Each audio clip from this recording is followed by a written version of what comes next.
Hey, happy Sunday morning, my friends. How are you today? So we're working on the RFM model Panzer III still.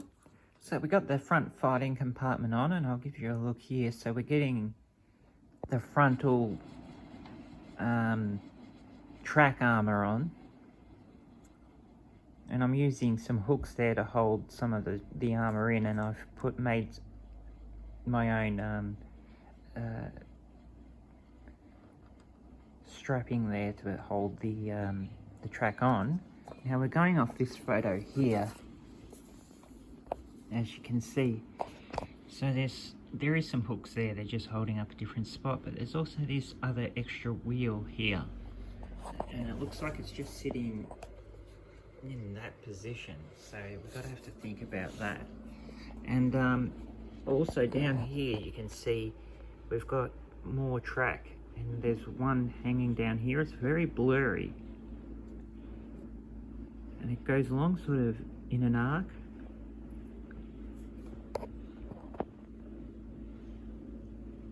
But it is very blurry on this side, but you can sort of start to make out the shapes of the track.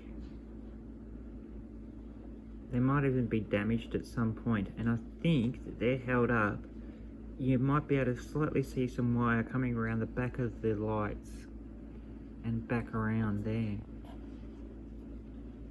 So I'm going to have to work that out.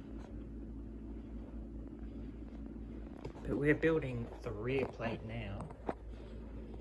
So you got to put your own hinges on and all that kind of stuff, and it goes together very well. This whole kit is going together very well. It's really nice. It's really nice plastic, and the molding's really good as well. I've created some really nice texture, but then there's no texture on the fighting compartment. Also, those armoured windows, they're workable, which is cool.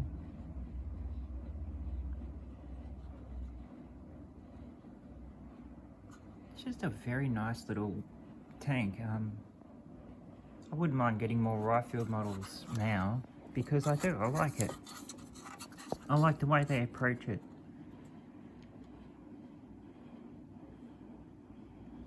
That box is a bit too nice. Oh no, the box on there looks pretty undamaged, doesn't it? It's the wheel behind it that's making it look crappy. But I got this fender right.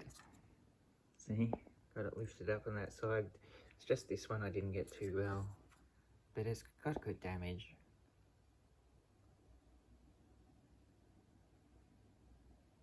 So we'll get the rear plate on,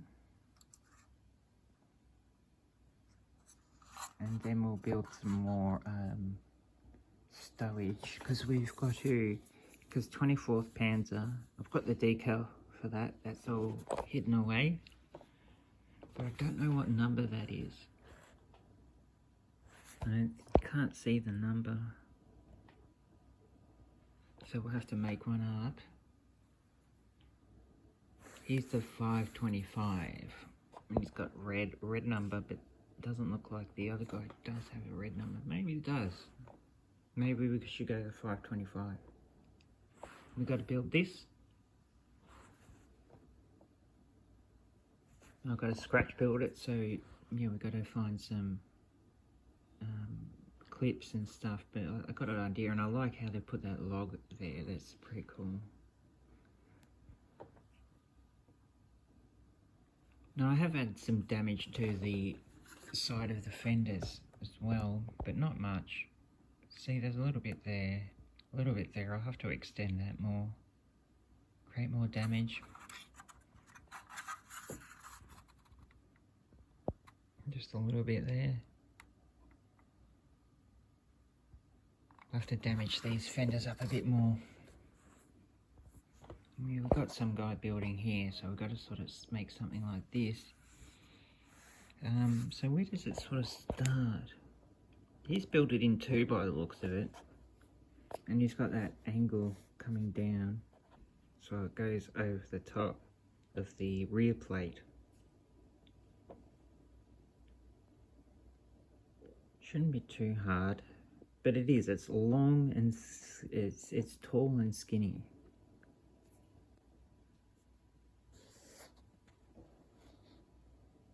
They're being held up by wires.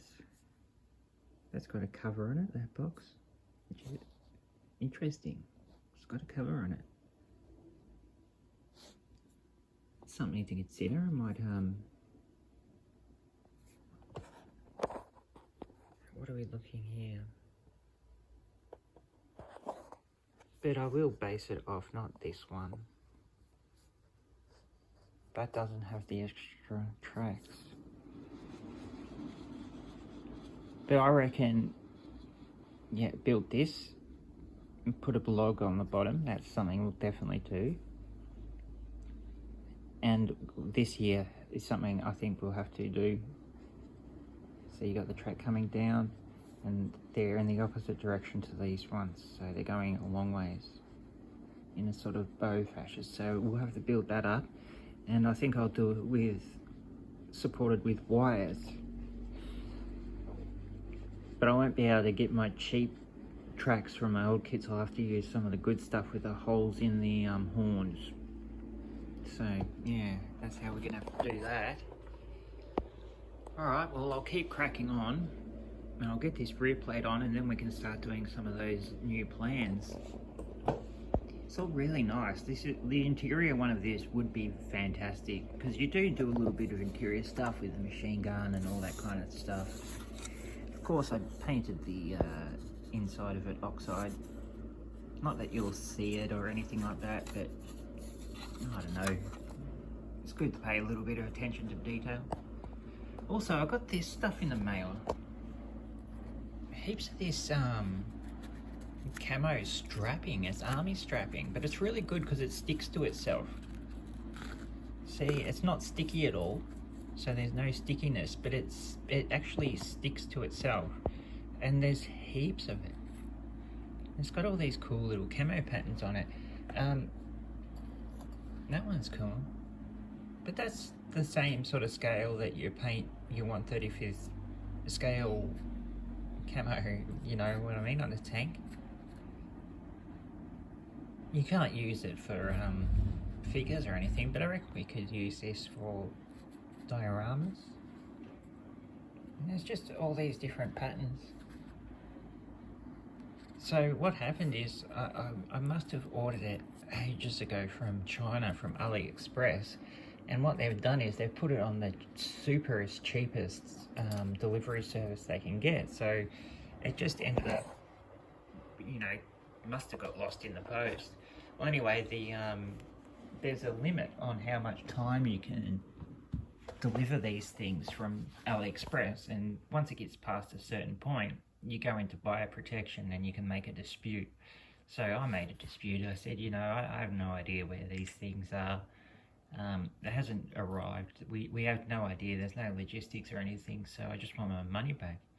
And so I went through this arbitration process. I got my money back. And the day that I got my money back, they arrived.